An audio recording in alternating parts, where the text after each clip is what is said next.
Привет! Сегодня будем готовить свиную печень. Она, как известно, очень полезная и очень-очень вкусная. Но приготовив по сегодняшнему рецепту, я вас уверяю, даже дети будут просить добавки. Для начала берем 3 средних луковицы и нарезаем их на маленькие кубики. И 2 морковки нам нужно будет натереть на мелкой терке. На сковородку добавляем подсолнечное масло.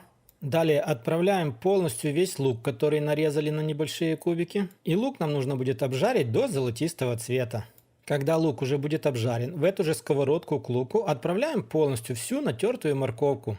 Очень хорошо перемешиваем лук и морковку в сковородке, добавляем еще подсолнечное масло, если понадобится, и тушим все до готовности. Далее для приготовления нам понадобится 1 кг свиной печени и 300 г сала. Свиную печень можно заменить на говяжью.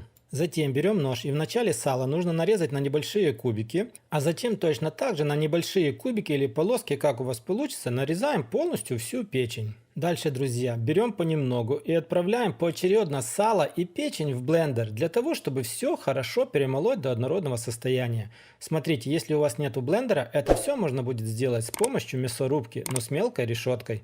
После того, как вы хорошо перемололи всю печень, в нее нужно будет добавить 1 чайную ложку смеси разных перцев, 1 чайную ложку соли. Далее в эту же тарелку нам нужно будет вбить 3 куриных яйца. И еще сюда нам нужно будет добавить 5 столовых ложек манки. Ну и после того, как вы все добавили, берем обыкновенную ложку и очень все хорошо перемешиваем до однородного состояния. Ну вот, как-то так у вас все должно будет получиться. Маленькая такая рекомендация. После того, как все перемешаете, немножко попробуйте, чтобы узнать, не нужно ли вам добавить еще каких-то специй. Затем берем любую форму для выпечки, застилаем ее пергаментом. Примерные размеры моей формы были 20 на 24 и глубина была 6 сантиметров. Дальше, друзья, смотрите, на дно формы отправляем небольшое количество печени. Делайте так, чтобы примерно вы разделили всю печень, которая у вас есть, на 3 ровные части. Стараемся выровнять ее равномерным слоем. Затем берем обжаренный лук и морковку. Они уже должны были остыть. И ровно половину отправляем на вот этот первый слой. Старайтесь делать так, чтобы получился ровный слой с лука и морковки. Дальше наверх на лук с морковкой нужно будет отправить еще небольшую часть печени. Старайтесь делать так, чтобы слои у вас получились более-менее равномерными. Этот слой тоже хорошо разравниваем. И только затем отправляем наверх полностью всю оставшуюся морковку с луком. После морковки опять отправляем наверх остатки всей печени, которые остались в тарелке.